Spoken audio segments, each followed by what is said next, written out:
how do you get up after that? Oh, the criticism entirely never stops. Often the ordinary setting causes us to miss the extraordinary thing that's happening. Yeah. Well, Bethel, the weird church. I think we have a God who's not human. When you're the church that's known for miracles and you've seen that exact kind of cancer healed numerous times, it creates another kind of crisis in you.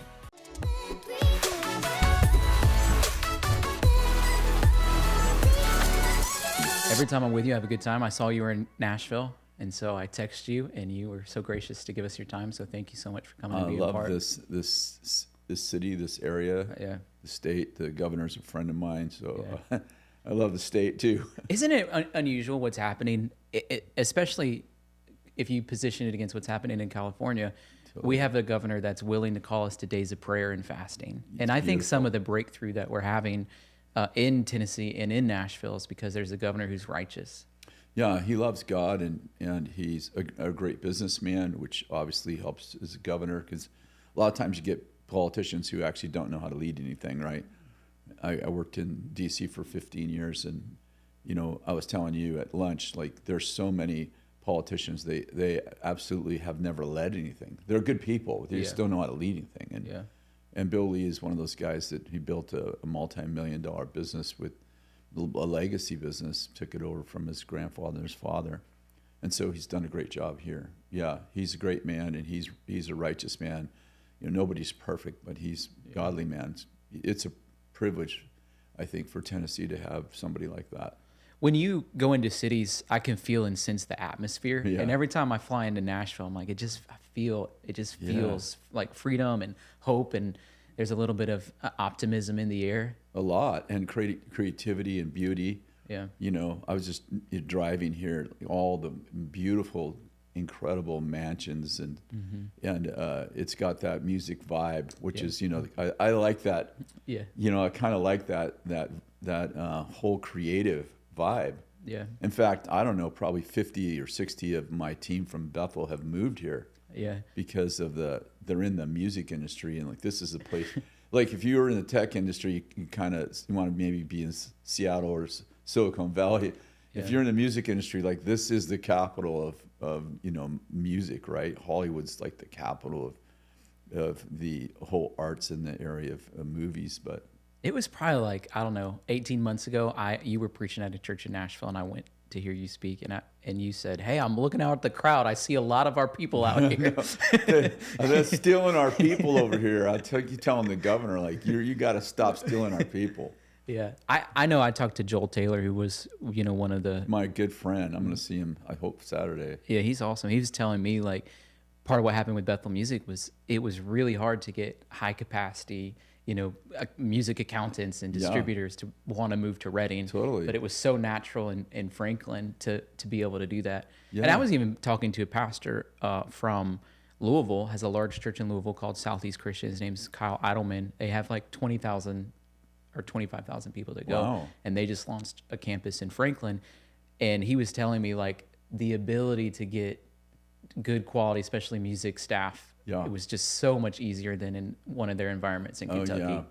We kind of produce our, out of our school ministry. We have a really fantastic school ministry. I think it's the best school in the world, but I hope everyone else thinks their school is the best in the world. But we've got a lot of talented people that come to school ministry, and Brian and Jen and that team have done a great job of people who have never written a song before. We've got great songwriters and great musicians who have come up out of that whole, from kind of like, if you will, from leading the sheep to being on the big stage. And I'm really excited about that. And then some of them have moved here. Stephanie Grestinger, a bunch of them have moved here. So yeah, this is a beautiful city. I don't know if guys know what you got. In the summertime, though, I got to tell you, you got mosquitoes the size of birds here. It's okay. It's a little spray, and they leave you alone. Yeah. When you think about the past 25 or 30 years of your life, what are the big things that you say, hey, this is the legacy, this is the impact I think I'm most proud of, or will have the most fruit? Because I think about the school, and you kind of have this ability to pick someone that maybe other people wouldn't pick, and then they're raised up to be a giant for the Lord. And that's happened in the story of BSSM, and the story of Bethel, and the story of your ministry. There's dozens and dozens of those people. Yeah, there are. We graduated 22,000 people so far. I don't know. One is I'm probably the epitome of someone who's risen out of complete, even some ways out of the abyss, but definitely out of obscurity. And I was a, mechanic, and Kathy and I had 9 businesses, and we weren't public people. Kathy was our our children's pastor for 20 years. I was our youth pastor for 9-10 years, and we always did that kind of ministry, But when Bill asked us to come to Redding, and I would say that was such a marking moment for me. It was pretty scary, and that church was about 1,000 people at the time in a city of 9,000. So 90,000. So significant size church, and I think that one of the things I'll say is that we owe so much to the Lord. We owe so much to Bill Johnson, who believed in me before anyone saw anything good in me. Yeah.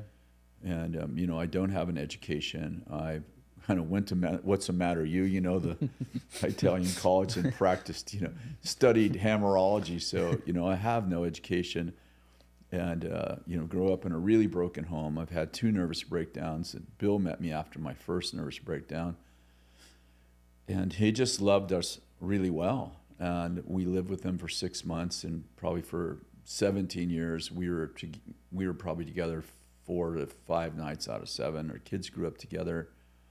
And so, I think the challenge with familiarity is it kind of breeds contempt normally. Yeah. But Bill's great at finding, at finding treasure in people. And I grew up in a way like I didn't trust anyone. Like my 2 stepfathers were violent, so I learned that authority is not safe.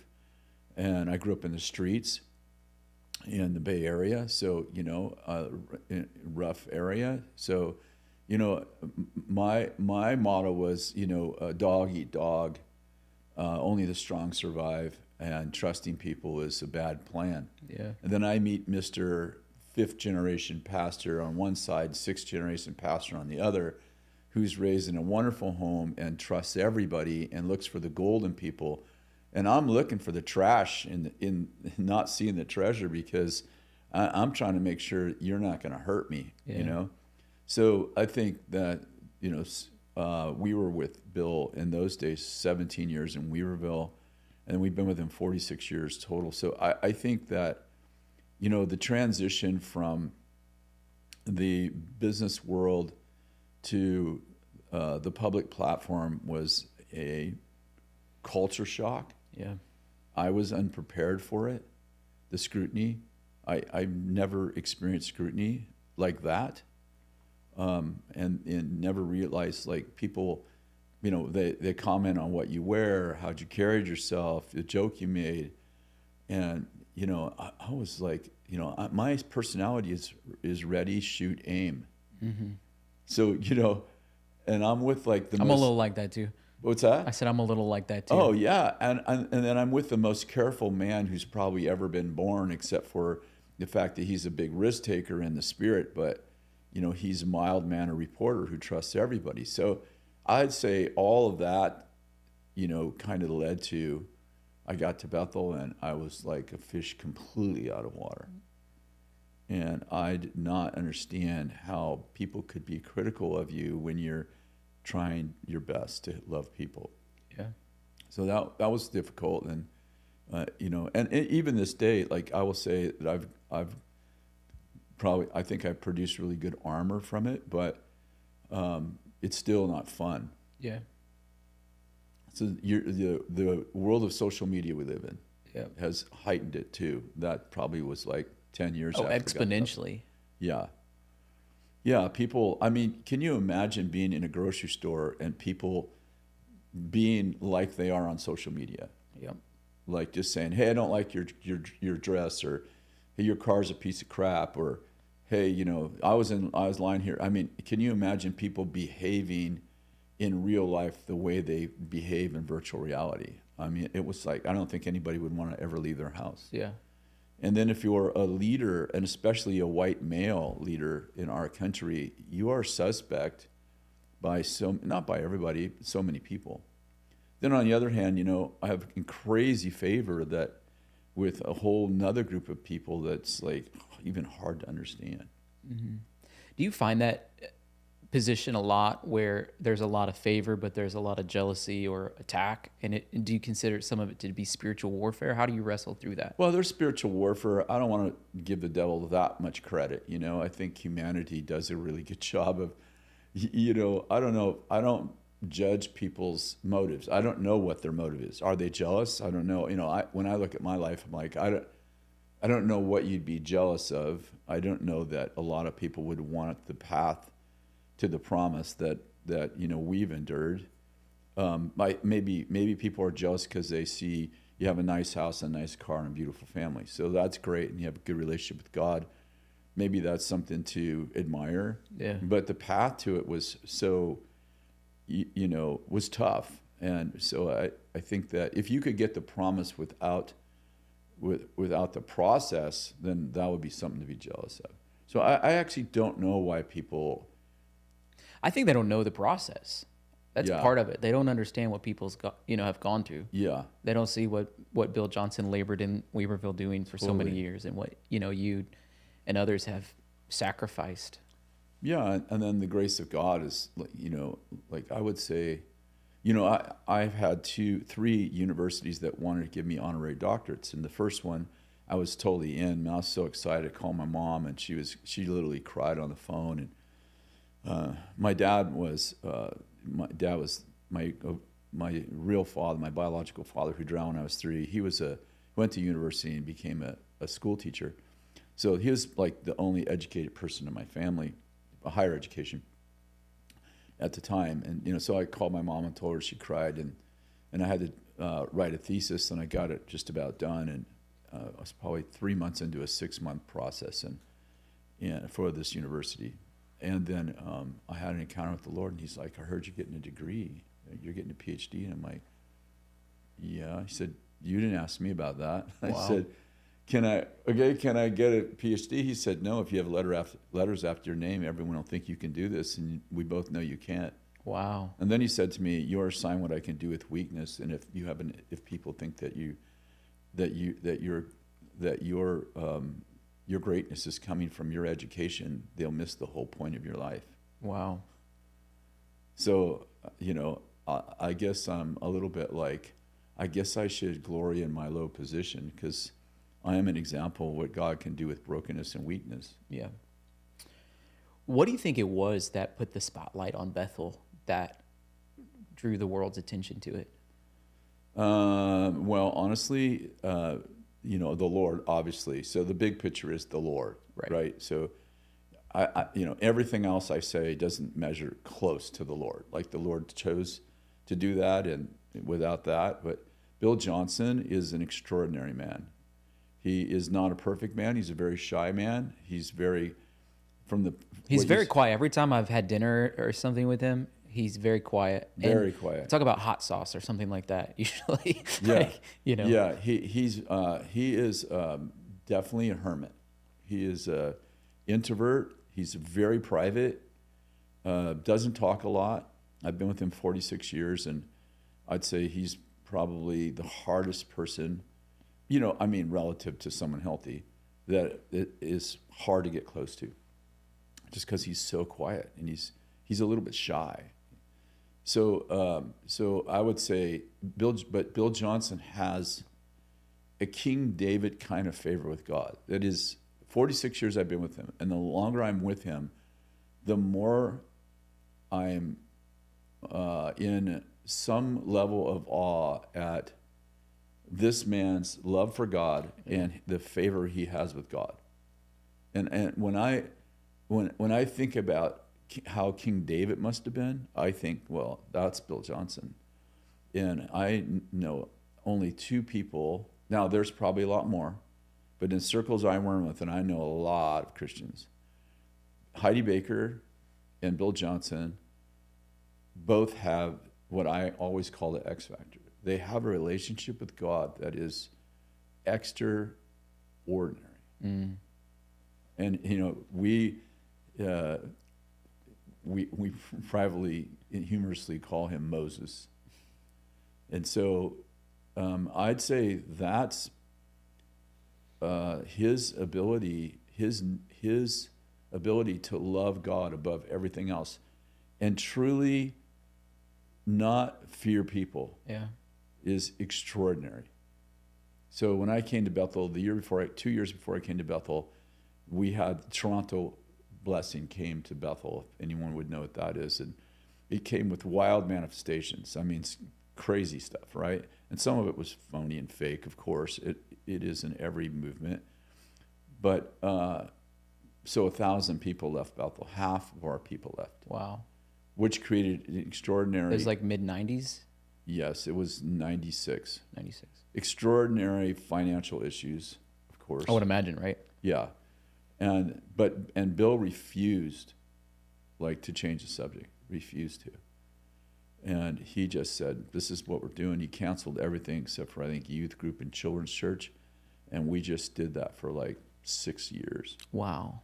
And so, I mean, I think that his... It's like a steadfastness to be committed to what God's doing. And it created a vortex of presence. Still does, to be honest. Still does. The manifestations are different, but that man, I mean, he's lost his wife recently, 2 years ago or something. Lost his father, a huge figure in his life. We've gone, just like everyone, we've gone through hell and back, pretty much every ministry has. And all the assaults and the crazy rumors of Bethel, and most of it is just completely hogwash. They literally make up stories. This is another area. It's crazy. I read stories about us, and I'm like, where do these people even get these ideas? It's like I told you yesterday. It's like the further away from Bethel you are, the crazier the lore is around it. I'll read stories about us, and I'm like, I don't even know where they. We prayed for a And then if you come on a Sunday, it's it feels like just a normal, it's like you would feel like this is just a normal church that I'd go to in any other city. And really preaching the basic gospel with, I'd say a slant towards the supernatural, but not in any mystical way. Jesus said, heal the sick, raise the dead, cast out demons. He said, these signs will follow those who believe. It's pretty simple, really. You have a hard time reading the New Testament without encountering many miracles and some pretty wild stuff, right? So most of Jesus's ministry, I've done a percentage of just taking the 4 Gospels, what percentage of what did Jesus do? And the majority of his time was spent doing healing and deliverance. Yeah. The bulk of what he did was those 2 things. And then you read the book of Acts, there's only 3 less angel encounters than there is Holy Spirit encounters. Now, Holy Spirit's God, but I'm just pointing out they had angel encounters. Yeah. They had Holy Spirit encounters. They had miracles. They had wonders. The whole early church was built on signs and wonders and miracles. So, I would say there's an emphasis in the Bible on that, and so we emphasize that. But our doctrine is pretty straightforward. And so, people accuse us of being a cult. I'm like, I think the cult part of it, maybe why people think that, is how committed people are to. Yeah.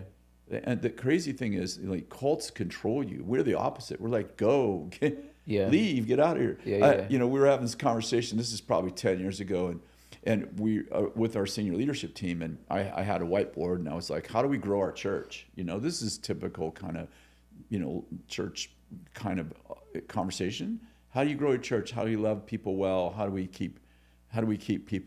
make people feel at home? It was that kind of stuff. It wasn't like, let's have a media campaign. It wasn't anything like that.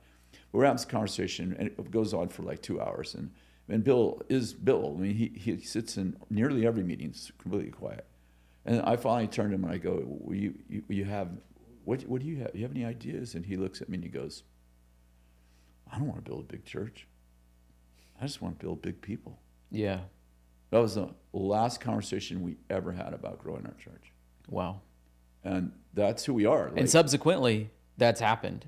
And we're like we'd be the worst cult in the world. Like, we don't control anyone. Yeah. Bill absolutely hates control with our staff, even with our paid people. Mm-hmm. And so I think that there's a lot of, I really, honestly, we get written about all the time. And probably I'm more aware of it because people send me, have you seen this article? Have you seen this documentary on you guys? And I'm like, actually, I don't want to see it. Yeah, the first one I watched it, I'm like, where do they take like one line from a sermon and then make a whole thing out of it? Or, somebody, and then grave sucking, I mean, just crazy stuff. Which is a myth. They make us sound crazy. Like, if we were crazy like that, I wouldn't be a part of anything like that. Yeah. I love that when you guys sat down with Dan and kind of unpacked some of this stuff. So people are watching and they're like, grave sucking.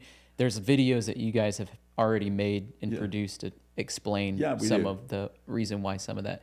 Yeah, I've been a student of just revival history and church growth movements, and most of the work I do is actually in Baptist churches. So for me, putting a foot in the charismatic world and seeing what happened, it was a little crazy for me at first to kind of understand everything. But then I started to try to learn the history of Bethel, at least from my perspective, and figure out what were some of the things that you say it's the Lord, and it is, but what inside of that was God doing. I think, and you can tell me if I'm wrong, but when Jesus culture sort of blossomed and they kind of set a new way in worship music, it did something to the nation.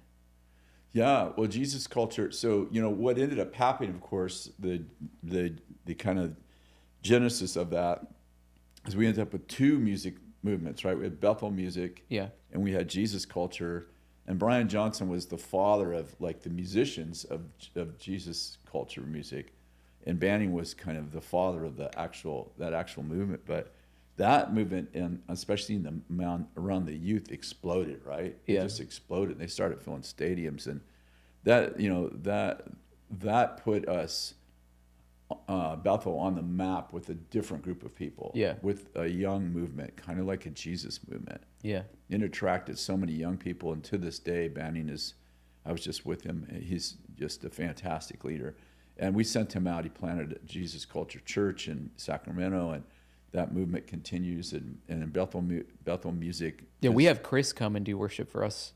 Kilala. He's amazing. He's one of my favorites. I've known him since he was like 14. All of these guys, when you get old, it's like everybody's a kid to you. And I'm like, he's a nice young man. I'm like, he's 40 something now. He's not a young man. He's still nice though. That happened. Jesus culture took off, started filling stadiums, crazy, stuff, and also carrying all of our team. Like, it's ingrained in us to go after miracles, go after the impossible. And because Bethel believes in the impossible, we attract people who need the impossible. Tyler, I think this is part of the reputation problem. We attract a lot of people who need a miracle. The wealthy to the very broken. Right. The wealthy to the poor, the presidents to the guy living under the bridge. But when people need a miracle, even people that don't believe in, like they well, I guess they didn't believe, they wouldn't show up, but people who need a miracle who've never believed in miracles. The terminal cancer, situations that are impossible, financial situations possible. They see many of those people see Bethel as a beacon of hope. And they may go to a different church who maybe they do or don't believe in miracles, but they're like, they don't see any. So they come to Bethel. And so, we get an extraordinary amount of broken people. And I'm not talking about necessarily like the mentally ill, but I'm just talking about people who, they're in serious situations. They're desperate because they've tried everything else. And there's a lot of people who have tried everything else, and they come to Bethel, and and a lot of times that's also New Age stuff, just to be honest. And so there's everything else. There's spiritual implications of that. I have story after story of witches and warlocks who ultimately got converted at Bethel, who, the dark side finally, they divulged every part of the dark side and didn't find hope there. And, I can't tell you how many times witches, warlocks, psychics, many psychics have come to Bethel, and they've experienced the dark side of the supernatural, and they come here and they experience the love of God. Yeah. And many of those people end up in our school ministry where they get saved and they renounce their walk with the enemy, and they end up with us. So, we have an extraordinary, our congregation is maybe from the outside in, can be an awkward mix of people, because a lot of those people get a miracle and then they stay. Mm-hmm. And so we do have a very unique congregation, probably right now around 7,000 people that are in the local church. And then, of course, we have a fantastic school ministry on campus and a good school ministry online. So, yes, we do attract, and those people have extraordinary stories. And some of those people, if you walk into our church in any given time, you're going to meet someone who's in process. Yeah. And you might meet the witch or the warlock or the psychic or whatever who's looking for Jesus, and they've been to some non-charismatic churches, and they've experienced the power of the enemy, and they're like, is there any place? Yeah. Does God have power? If this is a counterfeit, where can I get the real Exactly. thing? And the challenge is, if you've experienced the power of the enemy, like you've seen the miraculous work on the dark side, and you go to a church that doesn't experience that, and you're searching for Jesus, you're like, well, am I relegated to a God who seems powerless in light of what I've seen of the enemy? Yeah. And those people end up at Bethel, so many of them, and so many of them are, I could tell you that there's manifestations that are weird and odd sometimes, and I'm like, that person is not a Bethel person. That person has come here to get well, to get healed, to get delivered, and that person's in some level. That's a really good distinction, because you'll get blamed as if. Oh yeah, people come and like, this thing happened, and I'm like, yeah, that guy was visiting. He was a psychic, and he came here to experience the power of God. I heard you tell a story, I think a couple of different times, about a psychic that was actually being tormented, and you say you have freedom, but these things are going to leave you. You won't have a business. Yeah, well, one of them that I tell a lot is a businesswoman. She came, and she worked for many companies that you would know about. They were tech companies. And so she comes, she's all dressed up in a business suit. She looks like a perfectly normal person. And she said, and so she's on the prayer line. And so that night I happened to be ministering on the prayer line, just praying for people. And somebody was like, hey, this lady would like to see you. So I went over to see her, and she said, hey, a friend of mine sent me here. And I said, oh, good. And she goes, yeah, I'm a psychic, and I have a business guiding, and she named like 3 or 4 tech companies that you would absolutely know. And I said, oh, and she goes, but I'm really tormented. And I have a friend who was a psychic, and we worked together, and she came here and she got free, and she said that you would be able to help me. I was like, oh, I'm to this day I don't know who her friend was. I said, sure. So I said, well, let's pray. So I started just praying for her for a moment, and then she said, I said, oh, you have a spirit guide? And she said, yes, I do. A very matter of fact, like there was, like, it seemed like too matter of fact. Yes, I go, actually, you have 2 spirit guides. And she said, yes, I do. I said, well, in order for you to have freedom, those spirit guides are actually demons. And she was shocked. She was like, demons? You mean they're evil? I said, yes. And their goal is to destroy you, and they're the ones tormenting you at night. And she said, they are? I said, yes. And she said, oh, well, what do I do? I said, you have to renounce your agreement with them, and you have to repent for your seeking you're seeking this supernatural outside of Jesus. So she's like, oh, okay. So I started to pray for her, and she said, then she said, I start to pray for her for a minute. She goes, my spirit guides say they don't like you. I said, oh, well, tell them I don't like them either. And she said, he said to tell you that he knows that. So then so we start to pray again. She goes, can I ask you a question? I said, yeah. She said, if I renounce these spirit guides and I repent, will I be able to tell the future? And I know the answer to that was yes, you know, the Holy Spirit, but I felt to tell her no, because I felt like she needed to know the cost. So I said, no, you won't be able to. She goes, oh, okay. Well, what do I do for a living?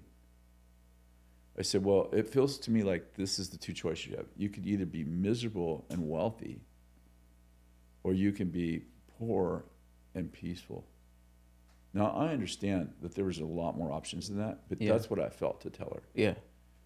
And she goes, okay, well, I'm going to go think about it. I said, okay. So I thought she's going to walk away and come back. And then she's like, she waits a minute. She goes, yeah, I'd rather be poor and peaceful. So I prayed for her, and she went down on the floor, and she was down there for like an hour having this encounter with God. Wow. And those spirit guides, which are demons, left her, and she got up, and she was laughing and crying. And she's like, this is what my friend said would happen to me. She said, I have never, since I was a little girl, I've never felt joy like this. Wow. Before. And she left and was just completely free. Wow. And I tell you, I've had so many encounters like that with people. And, you know, some of those people, they don't renounce those things right away. Yeah. A lot of them, like, there are many people who are in our congregation or in process, and they keep coming, and they experience the love of God, and they're not as matter of fact as that woman who said, yeah, I'll give it up for whatever.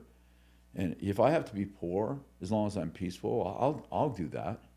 It's kind of like the rich young ruler, like, go sell everything, give it to the poor. Well, there are a lot of other options, but that's the option the Lord gave him that day. Yep.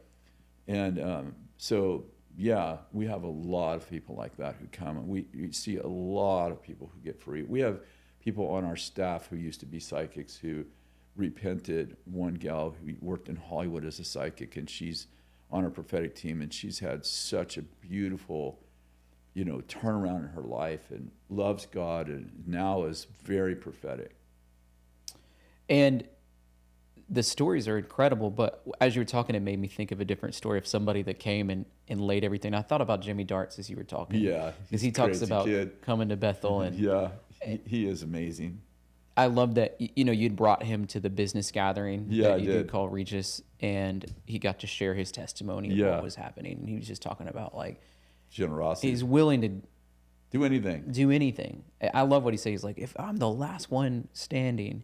And there's people like that have been raised up out of Bethel, that was a part of the school, that came and had encounters with God, and literally he's inspiring and encouraging millions of people every single day.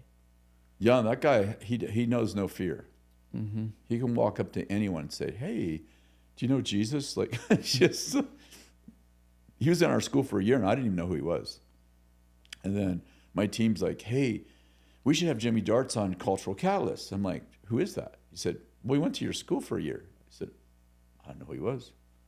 You know, I mean, there's thousands of people in our school, so, you know, I don't know most of the students. And I said, okay, well, why don't we bring him in an hour early and let me kind of interview him? And we ended up in 2.5 hours in my office as he just told stories before we even got on Cultural Catalyst podcast. And I was so taken, and we have become really good friends. And I really think he's a wild, loving, generous, innovative, creative person. One of the most I've ever experienced in my life. Great guy. Yeah, and what, you know, what he's doing is what I sense God's doing. I'd love to hear from you what some of the things you think God's doing in the land right now. But he's raising up people that have platforms that carry the gospel with them. Yeah. And it's a little different than before, where it's like if people were raised up, it's like they couldn't really talk about the gospel. But now it does seem like there's at least pockets of society that it's common. Like I was watching America's Got Talent, and there was this young man who did a song on there, and it was about bridging the gap between, racial identities essentially. But he shouts out Jesus in the middle of his song, and Simon of all people gives him the golden buzzer. I'm like, of all people, I don't, in years past on America's Got Talent, they probably wouldn't have been on the stage if they were proclaiming the gospel mid song or whatever. So we're in a different, does it feel like that to you? We're in a little bit of a different.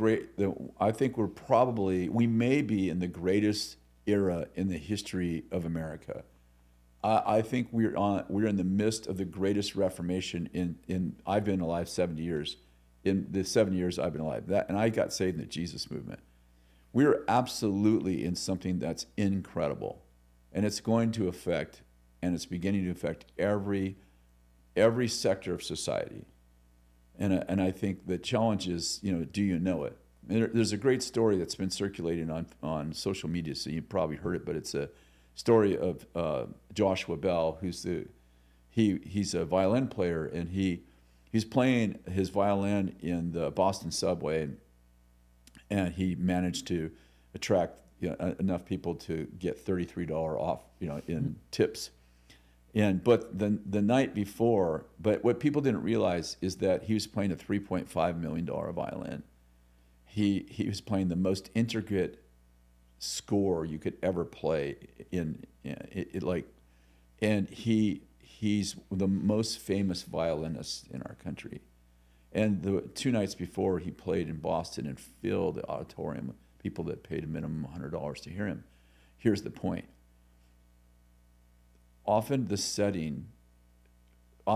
the ordinary setting causes us to miss the extraordinary thing that's happening. Yeah. And the challenge is that God is the master of doing something extraordinary in ordinary mangers. Mm-hmm. He's the master of it. Mm-hmm. You would think that Jesus, the Savior of the world, would have come with this entourage, stepping out of the clouds, and the angels are around him, and he's the Savior of the world. But he's born in an obscure manger, and because nobody made a reservation at the end, you would think, well, the Savior of the world's been, he was chosen from the foundation of the world. You'd think that God would at least have a reservation at the hotel for his birth, but no, he was born in a barn. And we have to realize that God is the master of doing extraordinary things without fanfare. He's the master of it. In fact, Solomon wrote, "It's the glory of God to conceal a matter. It's the glory of kings to search it out." Wow. So, the challenge right now is like, do you understand? Can you discern the extraordinary that's happening right among you? Yeah. And I think that we're called for our homes to be mangers. Yeah. Places where the king is there, and extraordinary things are happening in the ordinary of everyday life. And the challenge is, like, I got saved in the Jesus movement, which is a famous movement. They did a movie about it, Jesus Revolution, and I wasn't in the movie, but I was the guys who led me to the Lord are in that movie. Fantastic movie, by the way. Fantastic movie. I bought it. I've watched it 10 times, cried through the first 7 or 8 times. But my point is, I didn't know I was involved in something extraordinary till 30 years later. Yeah. And I'm like, I was involved in the Jesus movement, one of the greatest movements in American history. And I feel like that a little bit's happening now. It is happening right now. That's my point. Yeah. I mean, that's my point. Thousands and thousands of people all over America in the streets getting baptized again. Yep. And it's not relegated to, the Western United States. It's all over the world. We just got back from Brazil. I mean, Brazil's in the middle of if Brazil's not in the middle of a great revival, I don't know what is. We have a Brazilian producer right there. But Brazil is in the middle of a great reformation. Yeah. That is absolutely, redefining their culture. And yes, every revolution has its adversaries. As a matter of fact, if you're not being resisted, I'm not sure you're doing anything worth actually resisting. Wow. It's a great point. Yeah, so I think that, and the challenge is that the media, and probably all of us, we're attracted to the negative, right? Like nobody writes a story about how well the traffic moved on the highway this week. Yeah. Everybody writes about the accident that happened. Nobody writes about, 8 billion people mostly getting along in the world. They write about the war. They write about the murder. They don't write about 365 million people in America who mostly get along. Yeah. It doesn't make news. Yeah. So the challenge is that it's really easy to put your eyes on the shiny thing of negative news and lose sight of the extraordinary thing that's happening in the midst of it. Yeah. There's this church in Corpus Christi that God's just moving on in an incredible way right now. For example, like one of the camera guys was just like, oh, I think my chest. And he's a 28-year-old, he had a pacemaker. And he like looks at his phone, it's disconnected. And the pacemaker is dissolved, it's gone. It goes to the doctor, his heart's healed. Yeah. That church has been baptizing like 120 people a week. They baptized 8,000 people. It's amazing. It's like that, and that's an extreme example, but it's actually not extreme, because we're seeing stuff like that on a regular basis. Yeah. I was going to say constant, that's a little exaggeration, but regular. Yeah. Metal in people's legs that they go get an x-ray and you can't find it. Like they travel and they set off the alarm every time. They have to explain to the TSA agent that they have metal rods in their legs, and then they suddenly don't. Yeah. And then they go back to the doctor after prayer, and for whatever reason, the metal's completely gone. Yeah. Like, how does that even happen? Yeah. And people are like, you guys are weird. I'm like, I can't explain it. It just You're like, happens. yeah, you're right. That is weird. It is weird. I don't know what to say. Yeah. It's like it happened. I've seen it rain indoors when it's sunny outside, and just like, what is that? Well, it's a sign that makes you wonder. Yeah. Yeah. I guess that's what signs and wonders are. Yeah. It's a sign that makes you wonder. We've had these gold clouds show up, I think 19 times over the last 10, 12, 15 years. And they just show up. Yeah. And people are like, well, that's where I didn't make that happen. I didn't pray for it to happen. I didn't even know why it happens. People are like, well, what use is that? I have no idea. I didn't make it happen. And so people are like, well, that can't be real. I'm like, I'm with you. It makes no logical sense. It defies the laws of physics. But I guess those are signs that make you wonder. Yeah. And I don't know what you do with those when you see experience like that. We had this happened this last year. We have an elementary school to 8th grade, and the students were just in a chapel just praying, and as they were praying, oil started running down the walls. Like we're not talking about a little drip where you have to like. And so they went and got the maintenance guys, because they're like, something the guys are like, there's no oil pipes run, just supernaturally. So the students, they just had this fun time of touching people with, how kids are. They're gonna relate to something like that way different than an adult. Sure. But that's happened 2 or 3 times since then. It's like, why does that happen? I have no idea. Yeah.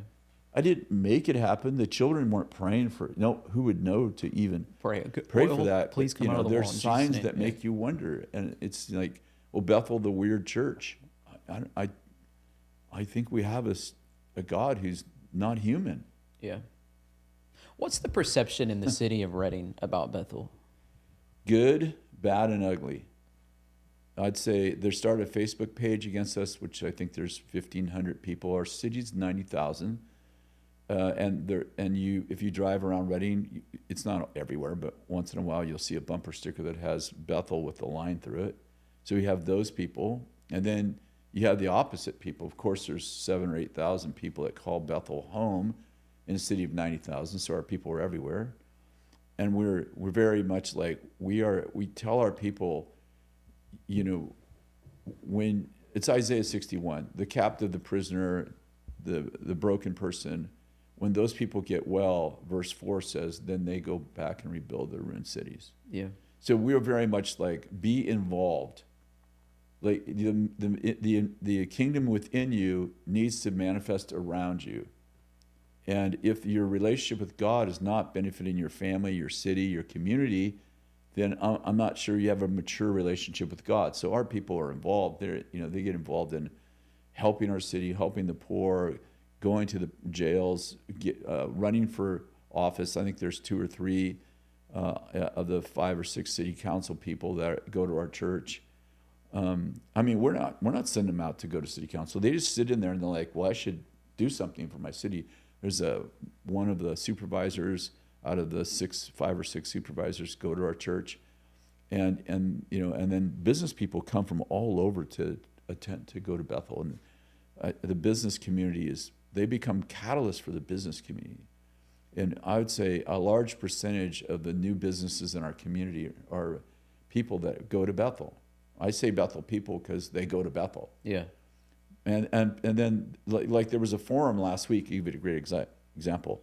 How many of the businesses, there was this forum that started and someone said, Bethel's taking over the business community. They own all these businesses. We don't own a single business. We don't own a single business.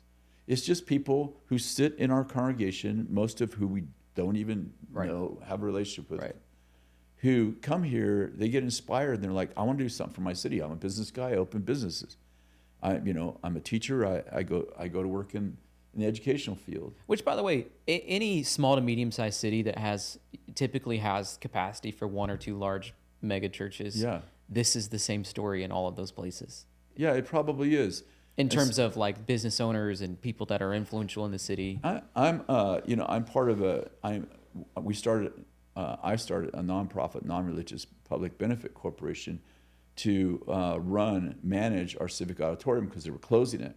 And Bethel put up some money, but Bethel's not actually a part of the organization that runs the Civic auditorium. And so money's really tight right now, and they're thinking about closing the Civic because Bethel funded it for 15 years, but we're in the midst of building a large building. We can't fund that. And so, now there's, like yesterday or a couple of days ago, it's like there's a call for Kris Vallotton not be the chairman of that board because the city having to fund that at $1.5 million, which is an incredible deal, by the way. Yeah. Is like they're giving money to Bethel Church. Like, no, Bethel Church gives money to the Civic. Bethel Church takes no money from the city. A lot of money too. Yeah, lots and lots of money, So, I think the challenge is, Tyler, this. You tend to be afraid of what you don't understand. Mm-hmm. And so you see this church growing. And by the way, man, there's over 100 churches in our community. There's so many churches in our community are growing right now like crazy. I mean, strong churches. We just sent a guy out. He was on our staff. He didn't plant a church. He took over a church of 40 people 2.5, 3 years ago, just down the street from us, called Risen King. He took it over, failing church, and his church is 800 people today. Wow. 300 of them came from Bethel. 300 people migrated to his church. Fantastic leader. We bought his podium, gave him his chair. I mean, like, we're just like, come help us. Yeah. We're not like, everybody's got to stay at Bethel. It's like, come help us. Yeah. And so there's a lot, it's not just Bethel. Like, there's a great kingdom movement in our community, and we are seeing so much amazing stuff. But you have people who are afraid. You have people that are thinking, like, we don't want Redding to be like Mormon Utah. Mm-hmm. Where the Mormons basically take over the city, and we don't want that. And we don't want it either. We're just trying to bless our city in a way that's tangible. We're just trying to love people. We're trying to love Jesus in a way that it benefits people. Yeah. That's our goal. When I think about the Civic Auditorium, and I've been there probably 3 or 4 different events that have gone on that Bethel has done, there's always posters for like some random comedian or some concert. Oh, yeah. Most of what happens is actually events that people in the community just want to go to. Yeah, I mean, to be honest, there was a drag show there like 2 years ago, which obviously I'm the chairman of that board, but I'm not on the event. I don't. I took myself completely out of the events side of it. But you know, it's the Civic Auditorium. It's owned by our community. Yeah. There's shows in there that churches should never approve of. Right. But we're running the business for the community. We're not running it for Bethel Church. So, you know, people are like, you're Christianizing everything. I'm like, have you looked at some of the shows at the Civic Auditorium? The comedians that are coming. The very first year we took the Civic over, you know, we're just learning. It's an event center. We've never done that before. And of course, they had a Halloween party there. You know, it's like you're just renting the building out. By the way, we didn't have the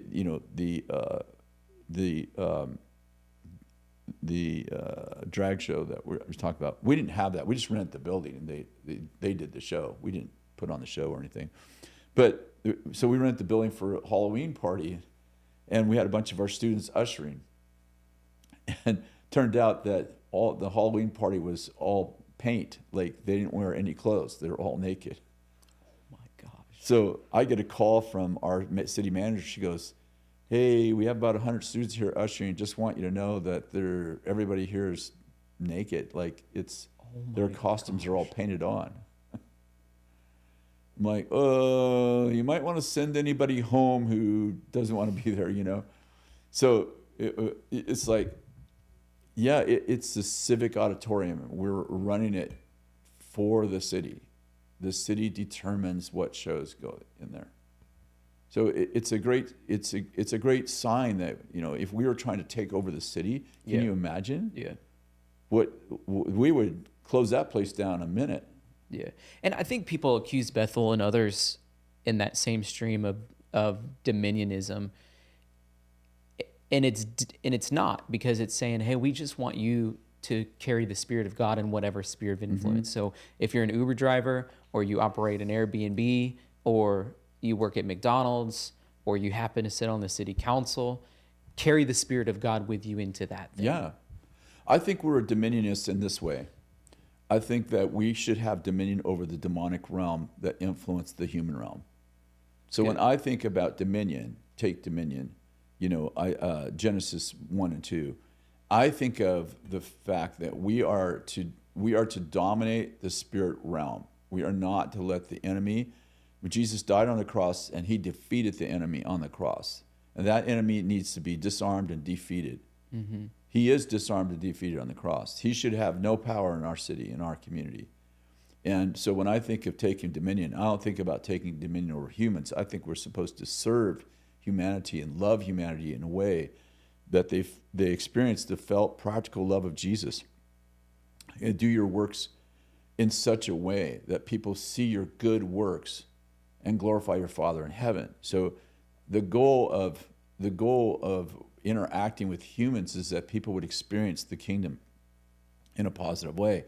The goal of interacting with the devil is that he should know he has no power over our city and over each of us. Yeah.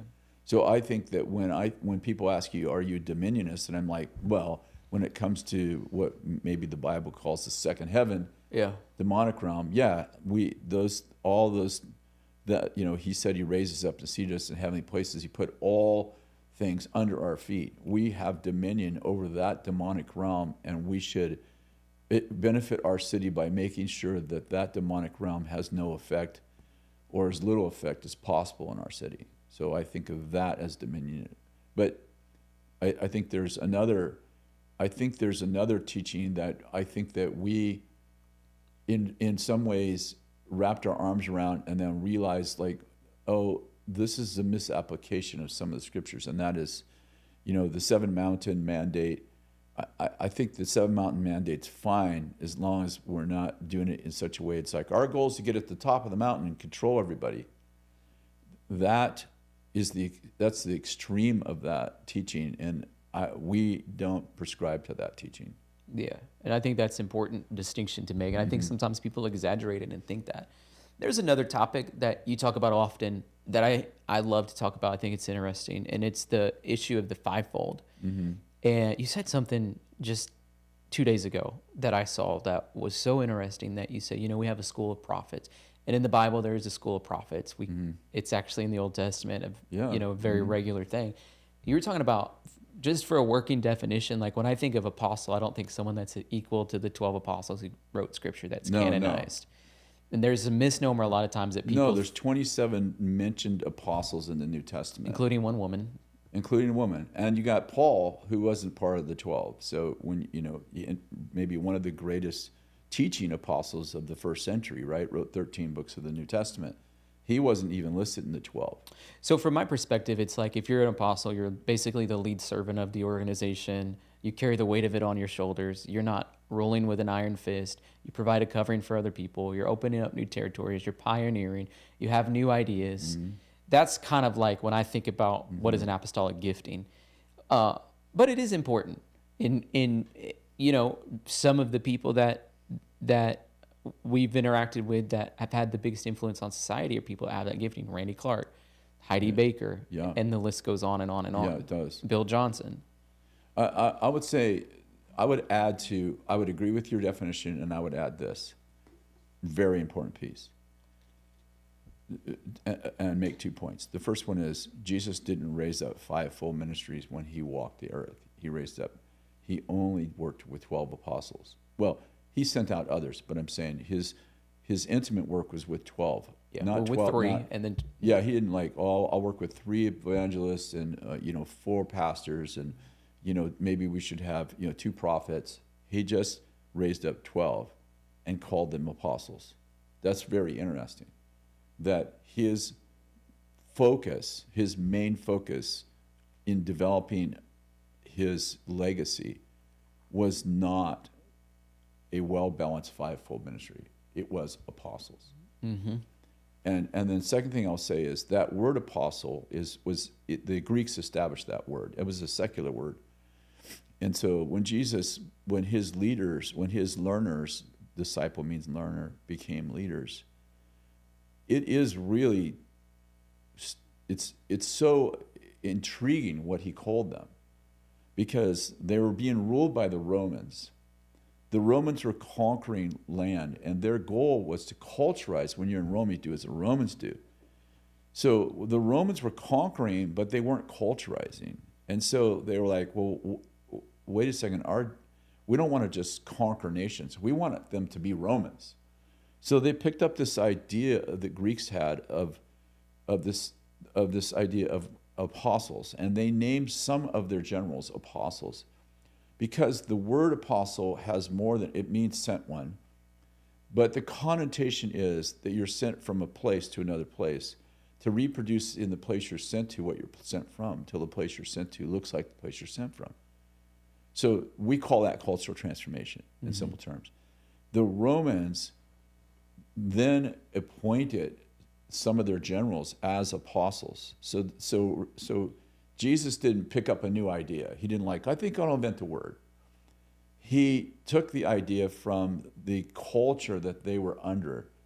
And then when those apostles were sent out, I'm talking about the Roman apostles, they were sent out with the military, of course. They were military generals. But they were sent out with the philosophers and the teachers and the governmental people and the musicians and the artists. And so they would conquer, and then they would culturize. So I would say that the main dynamic of what makes an apostle that is different from every other man, let's say fivefold minister, is that apostles, if their main role isn't to transform culture, then they're not apostolic. I don't mean they're not amazing, but they're not apostolic. So apostles transform culture. And the second thing is Jesus gave us what I have termed for a long time in apostolic prayer: Our Father who's in heaven, hallowed be your name. Your kingdom come, your will be done on earth as it is in heaven. That's an apostolic prayer. Where are we seated? In heavenly places. What's the goal? The goal, our preaching is get everyone to heaven. But the prayer and Jesus' preaching is get the kingdom in everybody. Yeah. So it's the spread of the kingdom, the king's dominion. And so I think that's really important, is that we're raising up, the apostle is the main catalyst for directing heaven's mission on earth towards establishing the kingdom and creating cultural transformation from the kingdom, not from some kind of dominion takeover. Yeah. So this idea you have about School of Apostles, Yeah. I love it. It's a brand new idea to you? No. It's a frustrating idea to me because, we started at the School of the Prophets because the role I play. Yeah. And I watched Bill do some apostolic stuff, like gather some leaders. Roundtable he mentioned. Roundtable kind of things where he's done it, once a year or twice a year, gathering some guys. And I'm like, okay, I have this passion to see the kingdoms of this world become the kingdom of our God. And I'm like, okay, you really, from the standpoint of heaven's perspective, the apostle Paul said, I'm a master builder. The word master builder is the word we get our word architect from. It's architectron. And he goes on to say that Abraham was looking for a city whose builder and maker was God. So it's like God's building cities. God has a plan to build cities. He said, make disciples of all nations. Mm-hmm. Teach them what I taught you. So I'm like, one of the ultimate goals of God isn't just to get people saved. It's actually to get nations discipled. And so I don't really know how you see that end goal without the emphasis of the same emphasis Jesus put when he walked on the earth, who, by the way, he's listed as the most prominent, most influential leader in the history of the world. Like, just Google it. Just chat GPT. Who is the most influential person in the history of the earth? Jesus Christ comes up on every secular list. Jesus Christ, who only led for 3.5 years in an era where there's no social media, there's no fast mode of transportation. There's no fast mode of There's no written press. Nothing. You would think that a 21st century social media person would be more influential. Or like Elon Musk. And this Jesus Christ is listed as the most influential person in history. And he lived for 33 years and only led for 3.5 years. And how did he do it? He raised up apostles. Yep. And I'm like, so my low level frustration is that I don't love when people come to our church and they go, I'm called to be an apostle, and I always like, oh gosh, okay. Yeah. It's always suspect. Kind of sets off a flag a little bit. It does. I mean, if you're in Africa, it doesn't. I mean, when we're in Africa a lot, and they're like, yeah, this is Apostle John or whatever, and I'm like, oh, that's their culture. Yeah. But and some of the African American churches, would embrace those kind of titles. Like we would say, we call everybody pastor. Even our church call everybody pastor. But I think that practically, if we don't raise up apostles, train and equip them, I'm not sure we're going to have the same impact as the first century church did. Yeah. And my challenge is, first of all, I feel like we have a mandate to do it.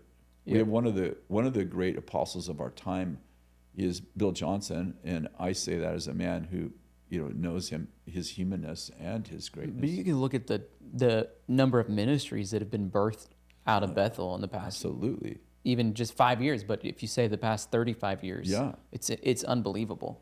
It's unbelievable, and and it's unbelievable considering that the guy is not a strategic thinker. He's not a visionary. He's a guy who loves God.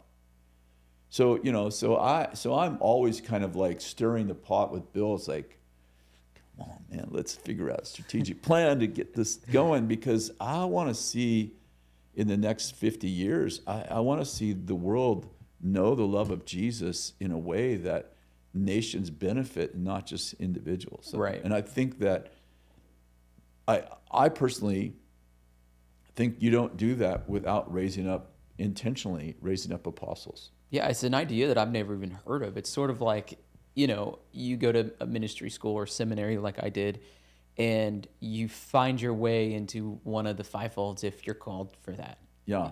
There's not really been If you're really, really fortunate. Yeah, if you're really fortunate. Yeah. And there's not been an intentional effort to try to say, hey, let's put a label on it. And that's one thing for me that's been most perplexing. Like, I understand that there's a cessationist crowd that's totally against anything, but especially fivefold. And somehow they'll accept a threefold. So it's like they receive, 3/5 of what Ephesians 4 is talking about. And they have no problem saying evangelist, and they have no problem saying pastor, and teacher. They have no problem saying teacher, but somehow prophet and apostle. And so then we call everybody pastor, or sometimes we'll say they're an evangelist. And it's very perplexing to be, Apostle Catherine Crick was at your studio the day I was there, actually. And it rubs people the wrong way that she uses the word apostle. And I get it, because there's a confusion of, does she think she's Peter or whatever? And she doesn't. No. But I'm just saying that's why people have it, and why it sends off a little flag for you. But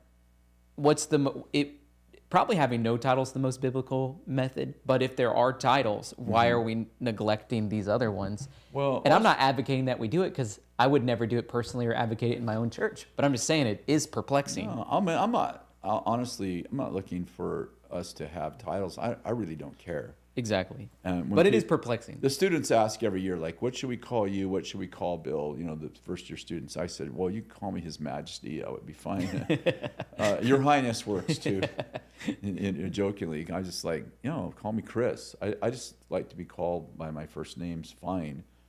But I think it is important. Jesus said, if you receive a prophet in the name of a prophet, you receive a prophet's reward. So the challenge is that not acknowledging the gifts of God in your life could be costing you, because you could be receiving a prophet in the name of a righteous man and lose the prophet's reward. Yeah. So I do think that some of it dynamic is important.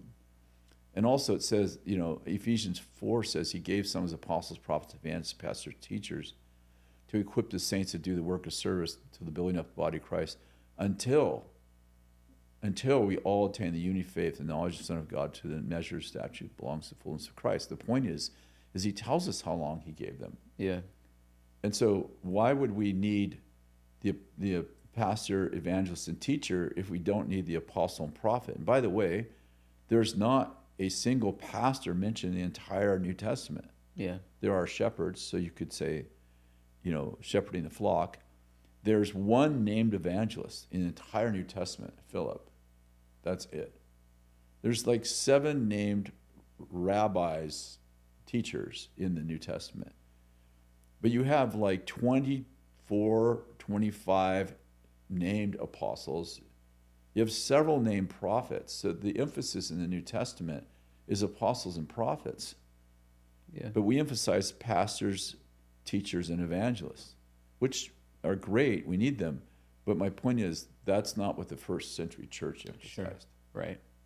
And by the way, this gift of having an apostolic mandate on your life isn't just for church. No. I was doing a call with the White House Faith Office where they let me come on and I could ask some questions. Paula White's people. Yeah, well, actually with Paula White. And she answered a question that I had asked very interestingly, because I was asking about Israel and some of the conflict going on, and the other part of the question is like, what do you think is the most important thing that we need to be focusing on as Christians right now?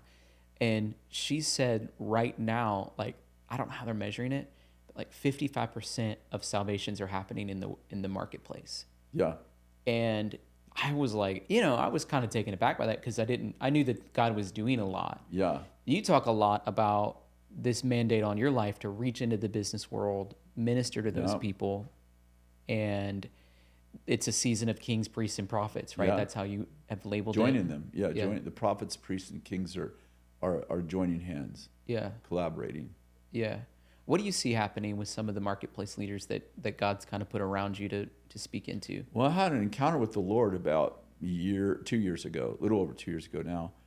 And I had a dream, and in the dream, I saw I was blowing a trumpet. It's a very weird dream, and I was saying, I was shouting, "The kings are coming! The kings are coming!" And I woke up, and the Lord said to me, "Make a place for the kings." And then He said, "My people, he said, my people have made a place for the poor.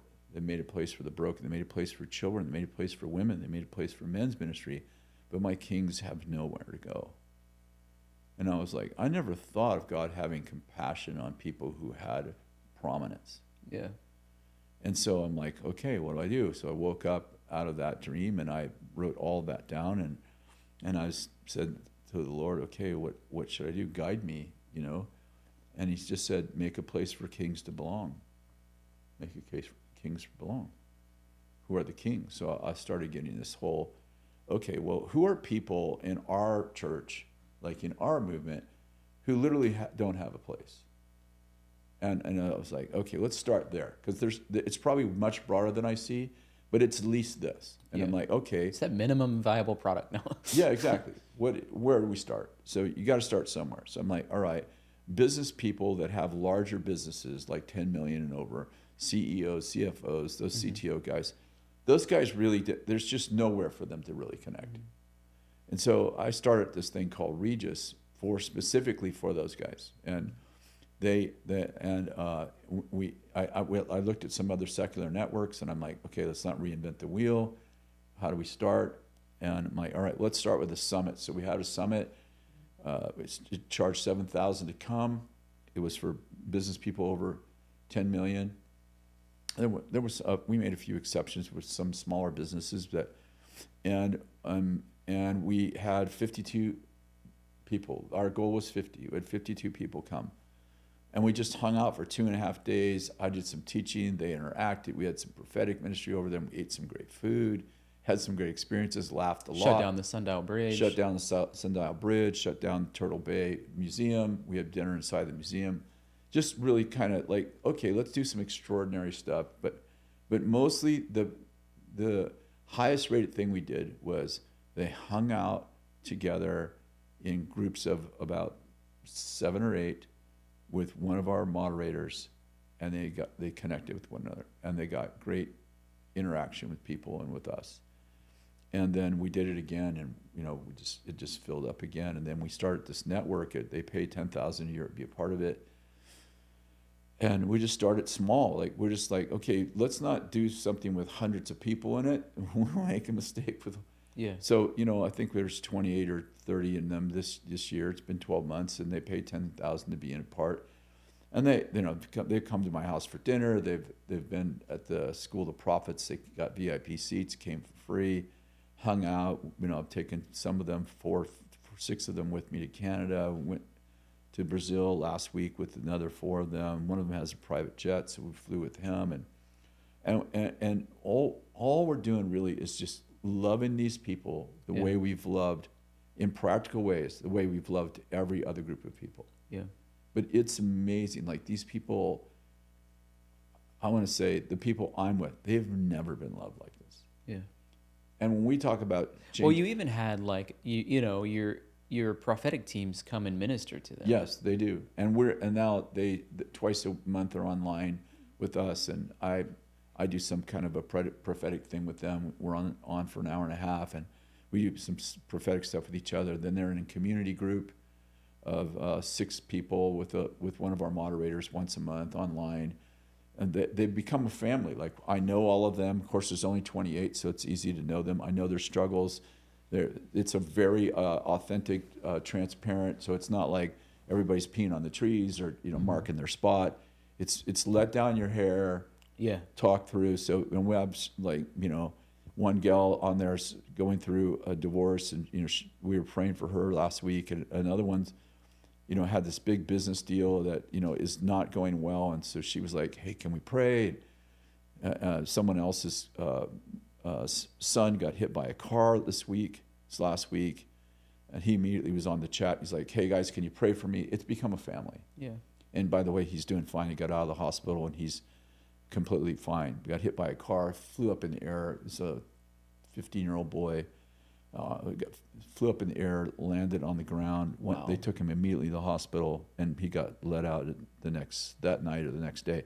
But I mean, we're a family. Yeah. We've become a family. Yeah. The same thing, but these guys have lots in common because they have the same struggles. They have employees. Lots of them have 1,000 employees, 500 employees, and they have the same kind of problems. So you're sitting with people that when you can let your hair down and go, man, I'm really having a struggle with when an employee and someone else is like, okay, well, what, oh, this is how I handle it. 3 people jump in like, oh, I had a similar thing. This is how I handled that.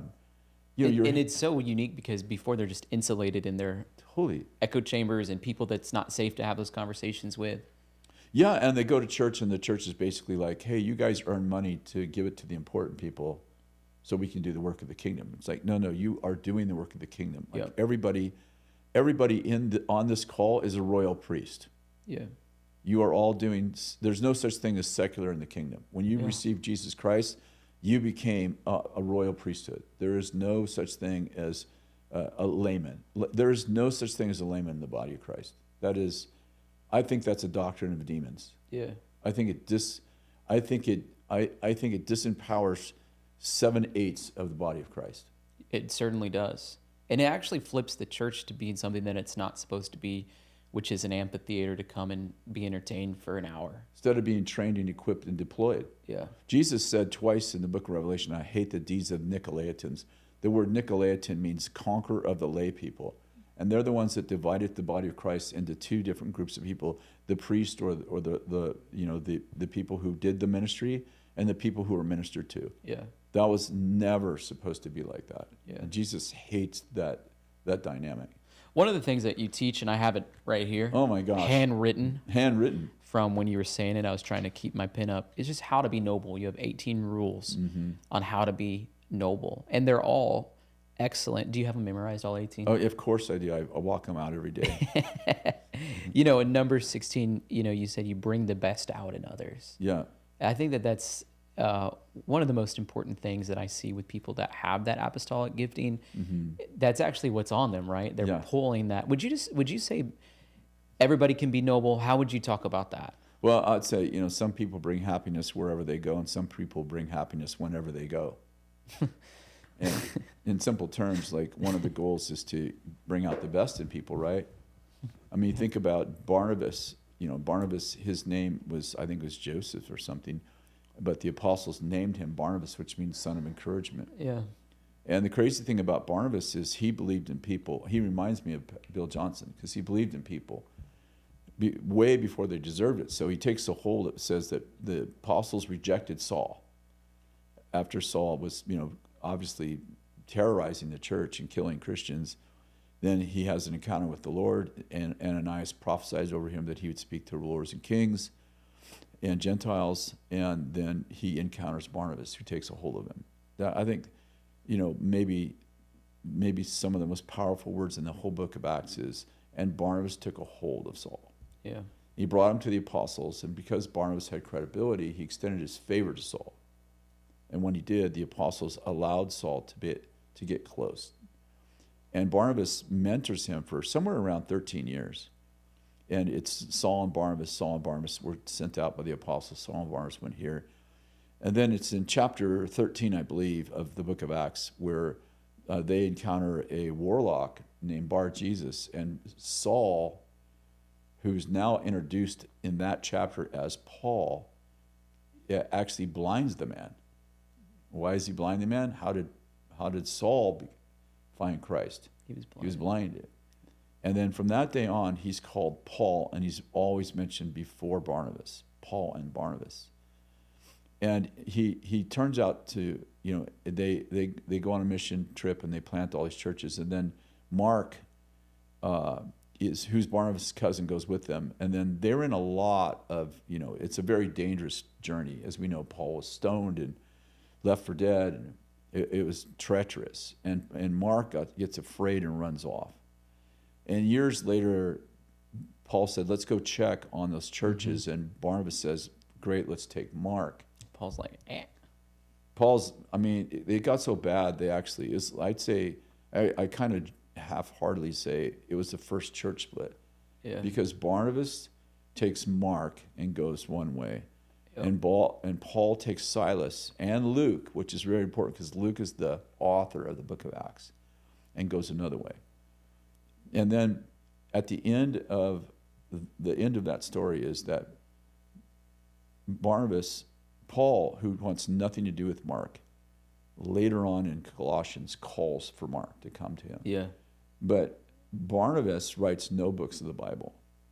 But he takes a hold of a man, Saul, helps to turn him into the great apostle Paul, who writes 13 books of the Bible. Yeah. Paul, who doesn't like Mark, doesn't want anything to do with him, who abandons Mark. Barnabas takes a hold of Mark and walks with Mark another, I don't know how long, 15, 20 years, and he writes the book of Mark, the Gospel of Mark.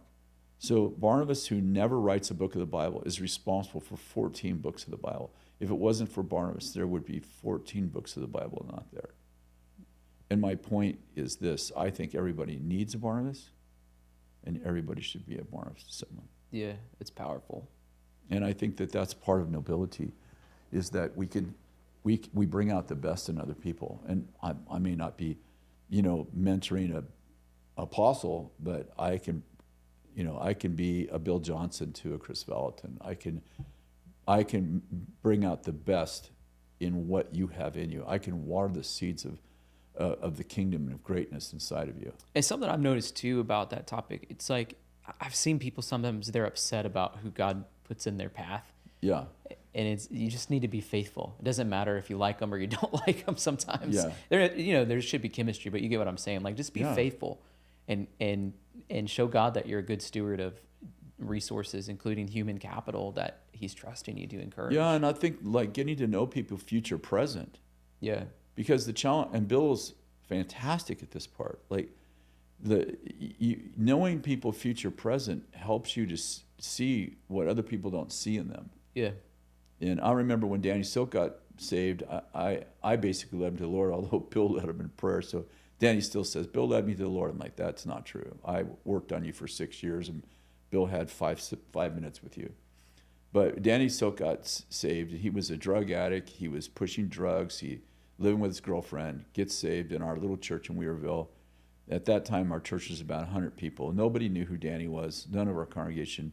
A prophet came in the next week, prophesied over him, and said, something like, I don't remember the first prophecy because I heard so many, but you're going to be like James Dobson. You're going to like heal families. You're going to give them this fantastic word about having a global ministry or national ministry like James Dobson.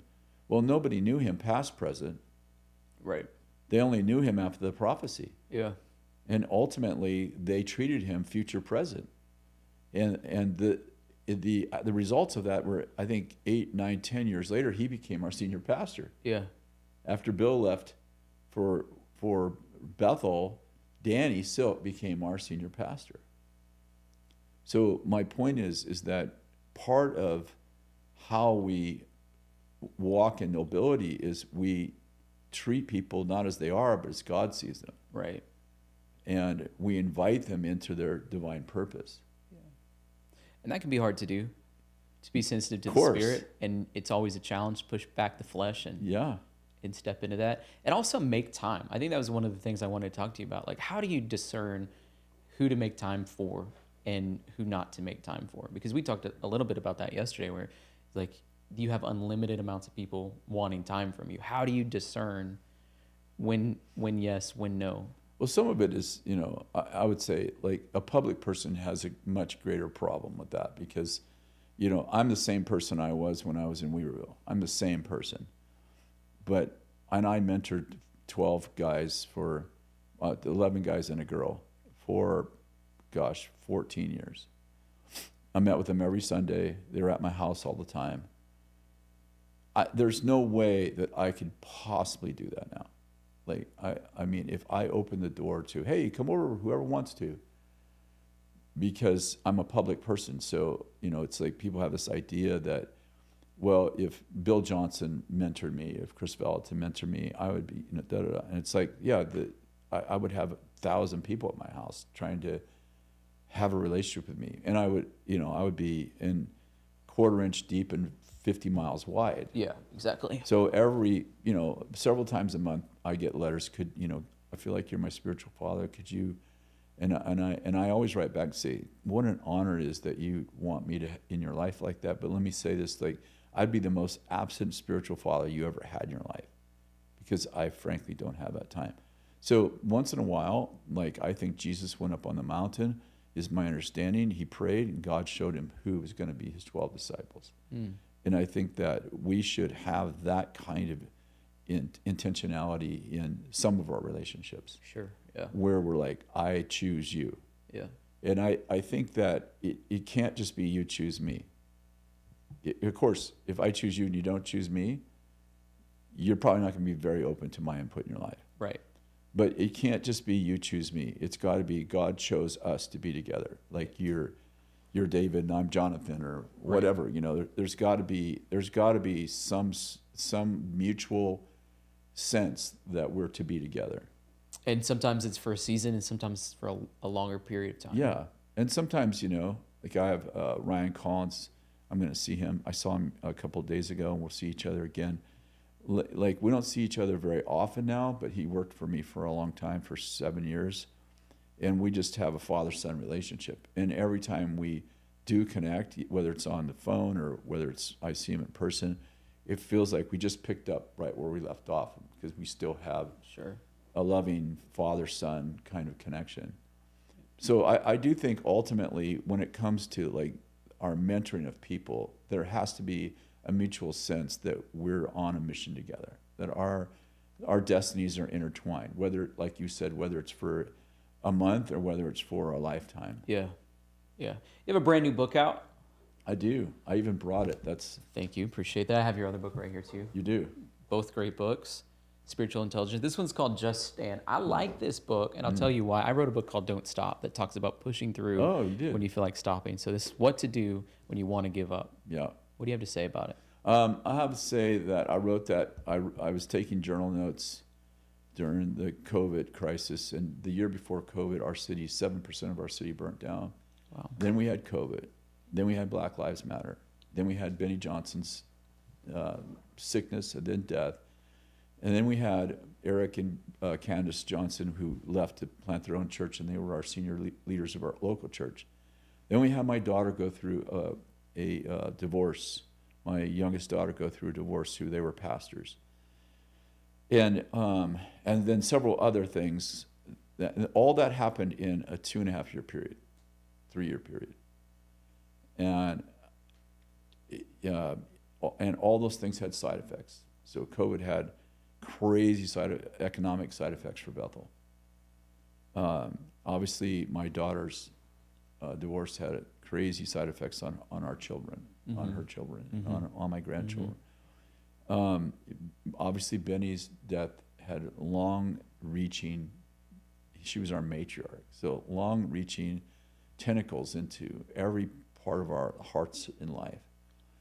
And church life too. Church life, and then when the Eric and Candace Johnson left, you know, it's like they took people with them. Of course, they should. And by the way, they've done a beautiful job planting a church called Studio. Love it. But we had to rebuild our leadership in Greenville. team. Yeah, Greenville. So we had to rebuild our leadership team. We had to rebuild our economic ecosystem during and after.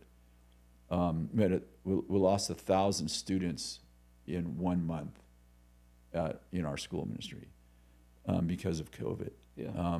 And it just goes on and on and on.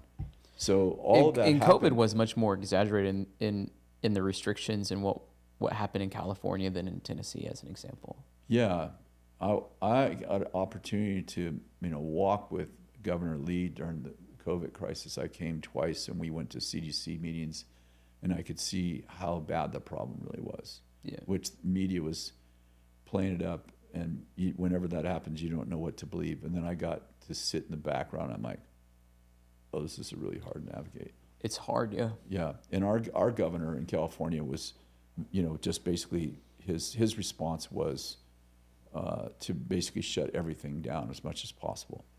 So we had that extreme. We were extreme blue state, and I don't. Looking back, it's hard to know what the right thing to do is. I mean, I don't have judgments on Governor Newsom for the pandemic. Frankly, I think it was a very difficult situation.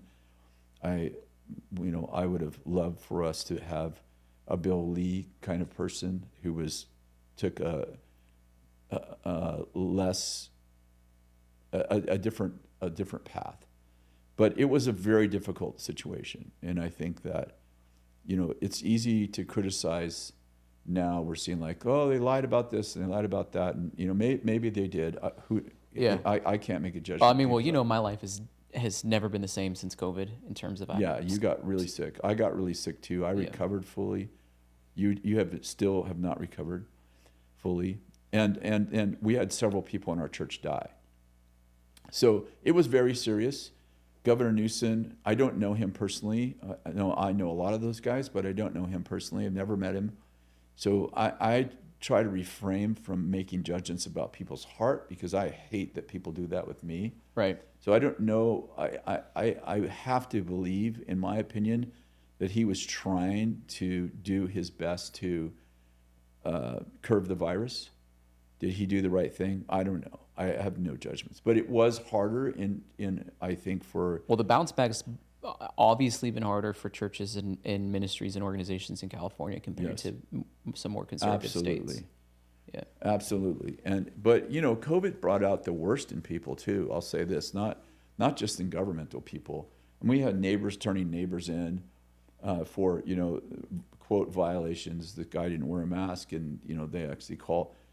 We were cited twice by OSHA, and I called the OSHA guy. And I'm like, what's going on? You know, I mean, we closed. Yeah. And we asked our staff to wear masks. Yeah. And we still got cited. Yeah.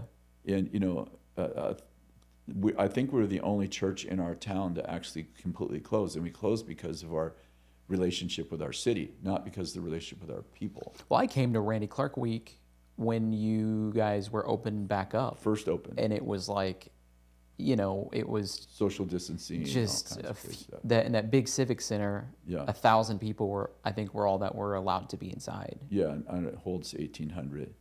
Yeah, I mean, we did our best, you know, to try to honor our city. You know, our people were very aware. Like we love our people, we also love our city, and we had spent, you know, 20 years navigating our relationship with our city. So we were like, if we didn't have a relationship with our city, we would have just opened, to be totally honest. A lot of people were doing that. We were trying to navigate our relationship with our city and the relationship with our people. You know, but honestly, Tyler, it wouldn't have mattered, to be honest, from the standpoint of our people, because if you closed, you got literally almost exactly half our congregation was angry. Yeah. If you open, you got the other half angry. Yeah. So I think every public person felt that pressure, no matter if you were in church or government. You couldn't do anything right. I felt that pressure as a pastor in that season, for sure. Absolutely. Yeah, it was and tough. You're in a red state. Yeah. So, you know, it just was true. It just was there. And then the vax, right? You had the anti-vax people, and you had the very positive pro-vax people. And you had some people in the middle who didn't care. But you have good reasons on both sides, right? You got a vaccine that came out that wasn't really tested well. On the other side, you got a virus that's spreading so quickly, and people are getting sick and dying. And you know, I really struggle with people, and I'm probably going to get killed for this, but I struggle with people who have strong opinions about how their government handled it, because I personally had a lot of relationships with governmental people on the red and blue states. And I'm like, it just was not that easy. It wasn't that simple. It was hard to discern what was what. To this day, yeah, I would say, you know, we'd be better at it if it happened again, of course, be more prepared. But it's crazy. And then, you know, our students were blamed for bringing the virus to Reading, which was just insane rumors, right? And then, so they lived in apartments. Many of them lived in apartments where they were not allowed to use the common spaces like the laundry room. So they lived in apartments where they couldn't use the laundry room because they were a student. They're like doing their Many of them got laundry laid off and their dishwasher jobs because they were students of ours. So there was a real, in our little town, a real persecution of our students, because one of the board of supervisors stood up in one of the meetings and accused Bethel's students of spreading the virus, Which, you know, now look, I mean, he apologized the next day. I went to see him, and I'm like, bro, these are all the criteria. Here's it. Do you know Shasta College has 15,000 students? We have 2,400 students. You didn't say anything about them. And, you know, and then, you know, he was like, well, I heard this. And I'm like, you made a public statement, and here's a side effect of what you did. Yeah. And he apologized, and he's like, I'm really sorry. But he never recanted that decision. So just weird, that's what I'm saying, like, just weird stuff happened. And my grandson got married during COVID. And this is when, in our city, when you could have outside, the restaurants could open to the outside. Like, you could sit outside, you couldn't sit inside. So we did the wedding, cut the guest list from 300 down to 100. And then we did it in a little town called Shingletown in the mountains at my house. Did it outdoors. Well, someone took a picture of that, gave it to our local newspaper, and I was in there 5 times in 7 days. It's breaking the COVID rules. And I was like, well, wait a second. You could sit outside in a restaurant. Why couldn't you do a wedding outside? Yeah. So, you know, and so all this work to try to... I remember, like, getting on a plane, they bring you a meal, and you're like, take your mask off to eat. and then we'll talk about how your mask isn't on right and all stuff, you know.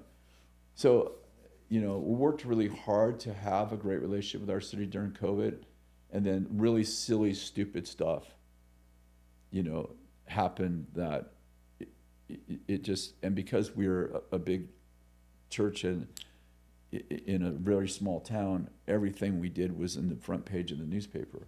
Mm-hmm. So Kris Vallotton breaks CDC protocol, and I'm like, what? Yeah. And they're like, well, it's illegal to do a wedding. Well, that doesn't make sense if you can, when you know who all the guests are. When I go to a restaurant, we don't know who the guests are. So if someone gets sick, you can't tell other people, like, hey, you were sitting at a table where someone got sick. But when you're at a wedding, you know who's sitting at every table. Yeah. It just went on and on. So, you know, it's crazy, hard times. How do you navigate it nobly? Right. Very difficult. There, you know, one thing that I think is that one thing media has done over the last 20 years, in my opinion, is they made everything black and white. Like, this is wrong and this is right. Mm-hmm. There's simple solutions to everything. Just do this. Right. It's like, unfortunately. And it doesn't matter. They're so polarized. Like, it doesn't matter who you listen to. It's like an extreme perspective. Exactly. Yeah. And I think that when you get in leadership, you realize that life is way more complicated than that. Yeah. And there are right and wrongs. There are black and whites. But your rules to nobility, stances, not circumstances. Exactly. Yeah. So yeah. So you write a book about this experience and all those other things that you mentioned. That's in the book. Yeah. That's why I wrote this book, because I kept track of all those things, and I'm like, how do you survive? Yeah. Well, you just get up every day, and your goal isn't to take ground in those seasons. Your goal is just to stay standing. Right. Yeah.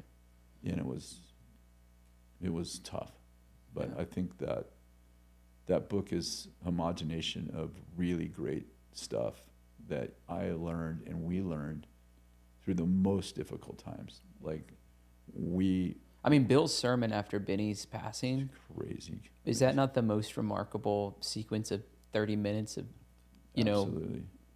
that anyone's ever gave? Yeah, I was there the night she passed. Yeah.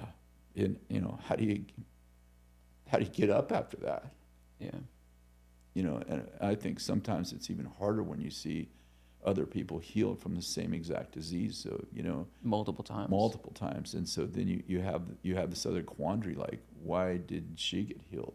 Like, if you don't believe in healing, maybe it's a little easier. Like, well, people die. It's like, but when you're the church that's known for miracles and you've seen that exact kind of cancer healed numerous times, it creates another kind of crisis in you. Yeah. So we walked through all of that. It was a very tough season. And unfortunately, another wave of criticism. Oh, the criticism Tyler never stops. Yeah. I mean, if I started forwarding you the emails I get every day, or the documentaries they're doing, they just started trying to do another documentary, and the city manager called me. I don't know. This is probably 5-6 months ago. He goes, they're doing another documentary on Bethel impact on the city. I said, oh yeah, I kind of heard. And he said, yeah, they come and interviewed me, and I said, oh. He said they didn't like what I had to say. And then several of the city council people said, hey, there's another. I go, I know. I said, yeah, they interviewed me. They didn't like what I had to say either. So it's just never. It just doesn't end. It just it's just a part of the job. Yeah. And you just learn to. It just becomes white. I mean, the first few years was horrible. I couldn't sleep at night. I was like, you want to defend yourself. You want to say, well, that didn't happen. That wasn't like that. I spent hours every day going, that's not how that happened. Hey, that didn't really happen. Hey, that's a complete lie. And I can tell you, like from spending hours every day for 3 or 4 years, it makes no difference what you say. Yeah. People who hate you, they're going to hate you. And so it's futile. And so people are like, why don't you stand up and make a statement? If it's not true, then because then they come up with something else and something else and something else. So it's just part of leading. Yeah, I think it's become a bigger part of leading in the social media era. We're the first generation, right? We're the first generation to have pretty much every single human on earth has a public voice and can say whatever they want to say. You used to have to at least have it vetted. Right. So a media person had to believe your story. You don't have that anymore. If everybody's so powerful, can say anything they want, and negative news attracts. It can build a coalition. Build coalitions. They can build against fake you. accounts. Yeah. A beautiful thing that happened, and I probably should end with this, but a beautiful thing that happened, this is about 5 years ago. We had a beautiful gal, come to our school ministry. She stayed for about 3 or 4 months. She was very disruptive in school. She obviously had it turns out that she was sent there to actually uncover Bethel. So they asked craziest questions, made crazy accusations, and finally we sat with her and just said, hey, this isn't working for you. It's not working for us. It's not working for you. So she left, and then she was in 2 documentaries against Bethel as a student. And then something happened. She got married. She got married, and her husband became extremely demonized. And she encountered a Christian who, I don't know if they went to Bethel or if they were just a follower of Bethel, but they delivered her husband from demons and saved her marriage. Wow. Then she came out and renounced all the things she had done, and she was supposed to be in the 3rd documentary. She refused to be in it, and she went on her social page. She called us. They got a hold of us, wrote us a long letter, and said, I need to apologize. I'm really sorry. Everything you guys, I don't know if I believe everything you guys believe, but what you're doing is amazing. And my husband was delivered because of you guys, and I just want to ask if you'd ever forgive me. Oh. And so you get stuff like that makes a huge difference. Makes it worth it, yeah. Makes it worth it, yeah. Well, Kris, thank you for sharing your time. Thank you for having me. It's been awesome. Any final things you want to say? No, I just want to say thank you very much for having me on, and love for you. If you've never visited Bethel, please show up. And we have online school now. We have on-campus school. Our on-campus school is epic. It's just incredible. Love to see you come to BSSM. Come join us first. You could come for a week, school ministry, and hang out for a week for free and just see if you love it, because I think you would. And Tyler, thank you so much for having me. Amen. Great job. Thank you. God.